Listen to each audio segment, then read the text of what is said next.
Selama pandemi berlangsung, apakah kalian tetap rajin berolahraga? Seperti bermain bola atau sekedar jogging di sekitaran rumah?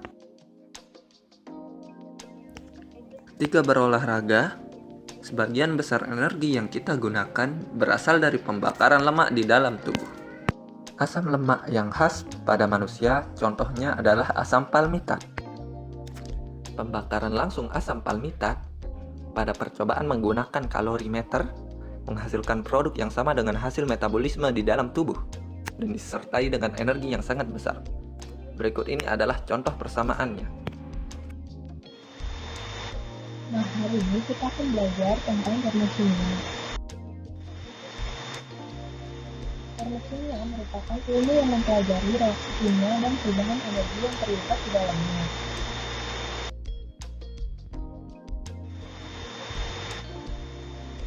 Hampir semua reaksi kimia menyerap atau melepaskan energi, umumnya dalam bentuk kalor.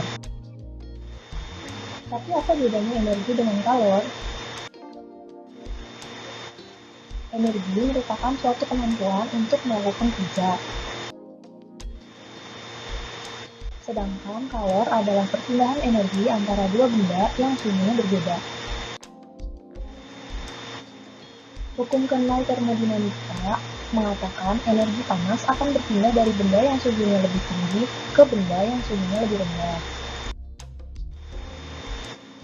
Nah, untuk memahami perubahan energi pada reaksi kimia, kita perlu memahami apa itu sistem dan lingkungan. Sistem merupakan bagian dari alam semesta yang menjadi perhatian kita. Sistem biasanya mencakup zat-zat yang terlibat dalam perubahan kimia dan fisika. Sedangkan lingkungan adalah bagian dari alam semesta yang berada di luar sistem. Terdapat 3 jenis sistem. Yang pertama ada sistem terbuka. Pada sistem jenis ini dapat terjadi pertukaran massa seperti uap air dalam reaksi, serta dapat juga terjadi pertukaran energi dengan lingkungan, biasanya dalam bentuk kalor.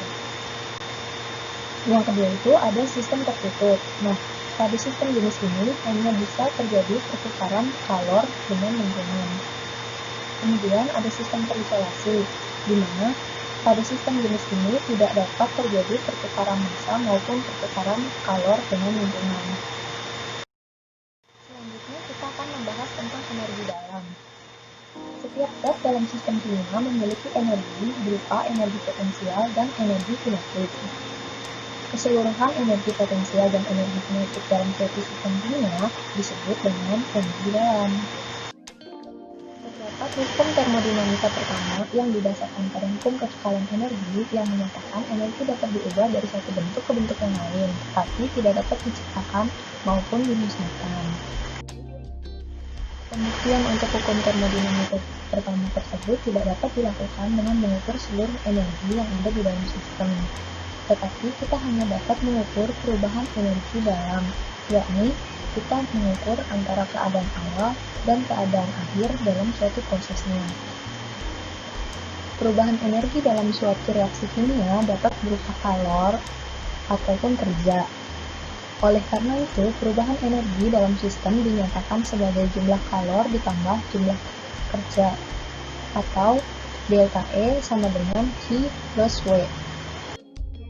Pada suatu reaksi kimia, kerja umumnya terjadi akibat adanya gas yang terlibat dalam suatu reaksi.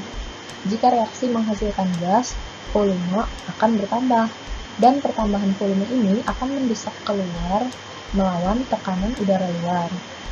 Kerja yang dilakukan oleh sistem untuk mendorong tekanan luar tersebut dapat ditulis sebagai W sama dengan F kali D, atau kerja sama dengan gaya dikali jarak. Dalam termodinamika yang dipelajari adalah kerja mekanis, di mana rumusnya adalah W sama dengan min P delta T, atau kerja sama dengan minus tekanan dikali perubahan volume.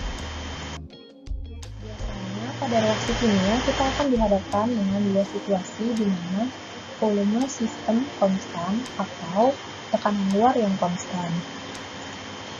Jika reaksi kimia kita berlangsung pada volume yang tetap atau delta V sama dengan 0, artinya tidak ada kerja yang dihasilkan. Besarnya perubahan energi dalam dapat ditulis sebagai berikut. Delta E sama dengan Q, tapi kita tambahkan Q untuk menandakan bahwa ini volumenya tetap. Hal yang sama berlaku juga jika reaksi kimia berlangsung pada tekanan luar yang tetap, akhirnya tidak ada kerja yang dihasilkan, sehingga besaran perubahan energi dalamnya dapat ditulis delta E sama dengan QP. P ini untuk tekanan luar. Selanjutnya kita akan mengenal besaran termokimia yang bernama entalpi. Entalpi merupakan kandungan kalor dalam suatu sistem, di mana entalpi dapat digunakan untuk menentukan besar perubahan kalor dalam suatu reaksi kimia. Entalpi dinyatakan sebagai jumlah energi dalam ditambah hasil kali dari tekanan dan volume, atau delta H sama dengan delta E ditambah delta P kali T.